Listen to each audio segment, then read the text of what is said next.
Dito na naman si Aida. Ganda yung mata niya. Aida School.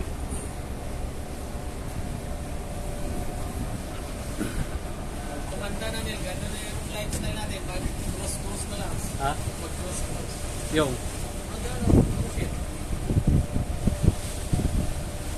Sila nagpipicture sa atin. Tayo picture din doon.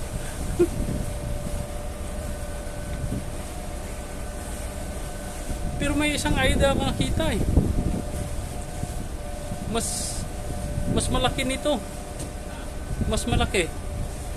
Marami yan. Aida na yan. Ha? Marami yan. Si Aida nandito na naman sa Newcastle pala. Ito yung Newcastle guys.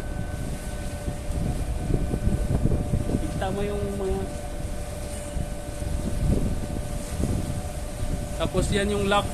May lock yan para sa mga yate. Yan. Kaya palang Bilbao ko eh. Ano? Bukas pang pasok nila eh. Okay.